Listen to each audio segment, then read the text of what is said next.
А најака телевизијата.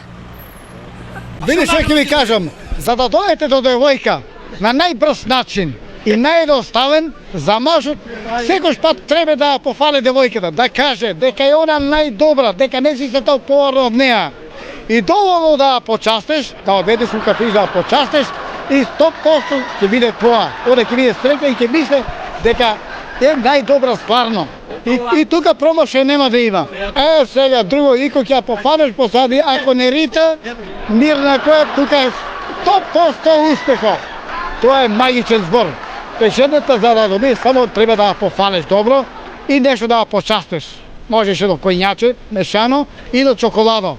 Ништо не треба друго и она ќе биде презадоволна и ќе биде тоа. Одма ќе товариш у колата и дека сакаш ти со неа.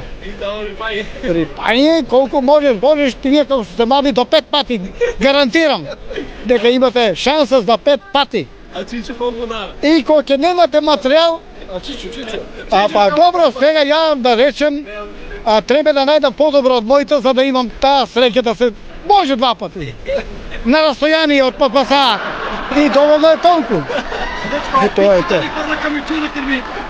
Не, уште не, одмало враќаме каменчија, не, рано е. Браво, живо. Сите тврдат дека е важно медицинските институции во државата да имаат залихи на крв. Збрка се, ај наново. Да не тужи. Чекај, најнаново. Кој пат вие да кажеш? Викаш традиционално, по кој пат? Уште еднашка, ајде. Затоа што во разговор со здравствените работници тие уверуваат дека е важно да се дарува крв монтирано и да нема утие кобеа. Диалогот е. Да продолжиме или да почнеме ново? По трети пат традиционално организира крводарителска акција во соработка со Институтот за трансфузиона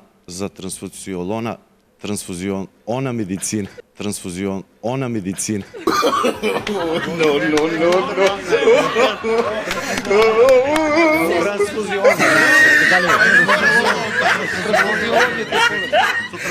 Едно време се шумата чуваш.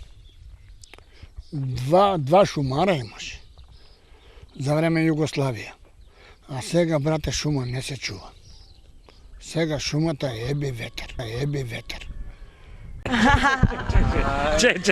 За хигиената е. Што за хигиена? Тоа е најчист град у Европа. Колку ще пијани водат сметка за хигиената на собственото тело, дали се мијат често, дали А, тоа да. Да, мијат си ги тачно. Мијат си ги тачно. Можем да ти кажам 70%. Да.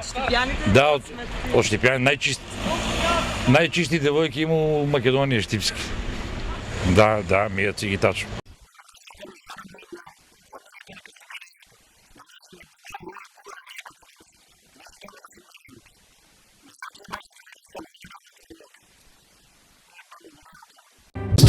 Здрави берекета да во Јорданија на сите што се джиткат. Крстот не е само за крстот се джиткаш и за среќа мора се джиткаш некој пат за здравје, не е само по крстот се джиткаш. Крстот не е само за крстот се джиткаш и за среќа мора се джиткаш некој пат за здравје, не е само по крстот се джиткаш. Тоа досега во Република Македонија се нема случајно, нека општина да не изгласа временно финансирање, со ова сака да покажат дека, односно и да докажат дека општина Карминци сака да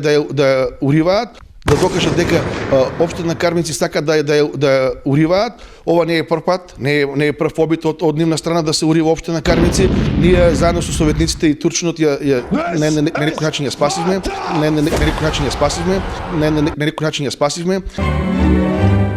Па вај месеци така нешто, вај период, вај пролет не иде. Цела година е така. Така нешто, вај период, вај пролет не иде. Цела година е така. Кажеме дека никош пат не се намалува 100%, меѓутоа сигурно ќе се намала со 30-40% и повеќе. Биде друго да крадеш на осветлено, друго е на темно, не те гледа никој.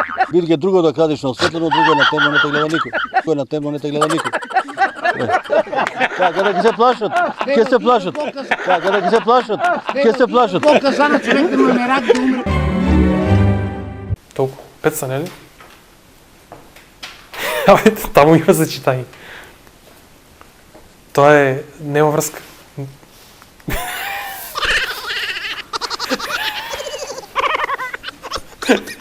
Води го повисоко. Че сега се примерно. И веќе со години, така да речам, сме едно од најдобрите здруженија по однос на ова сега, не другите не мериме друго нешто, и имаме. Ми сме стари како да се подигра.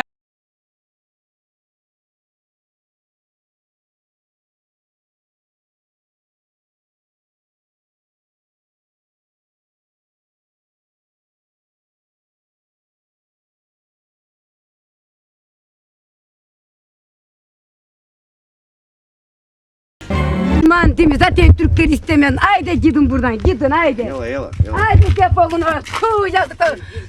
Yazıklar olsun size. Yazıklar olsun ne yaptınız yazıklar. Polis yok burada. Düşman burada düşman. Haydi defolun gidin.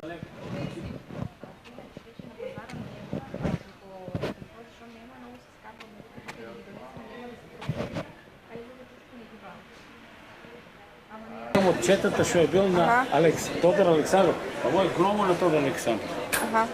От ја едно време имаше кафови за тоа што викаше за Тодор Александров, разбираш? И они се смеја, ја го кажувам тоа. Дека он 4000 војска имал. Тачно вика имал. Ја, зашо вика? И тука сега он питаше мене, вика ја не знам вика да ми ја пратиш. И ги му ја пратам по керката, дека сликат, да стави друг пат у книгата да знае дека тој Тодор Александров со ово.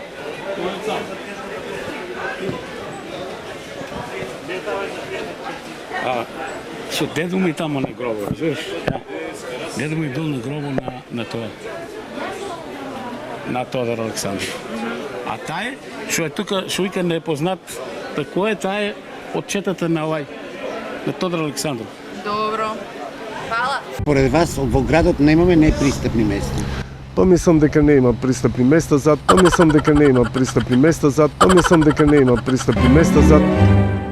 Стадионот Сантијаго Бернабеу. Стадионот Сантијаго Бернабеу. Каква маќа на стадионот Сантијаго Бернабеу. Се знаеш микрофон? А дека микрофон нема. Там, знаеш микрофон? А дека микрофон нема. Там. Дека да. О. Ја трчи така. Свештениците сме разочарани и како и сите ни е јасно доверба нема да имаме во поповите, това е јасно на сите. Сад нема што да правиме на некои лице и да им кажуваме нешто дека им веруваме. На поповите не, но на нас ни е најголема вербата во Бога. На поповите не, доверба нема да имаме во поповите, това е јасно.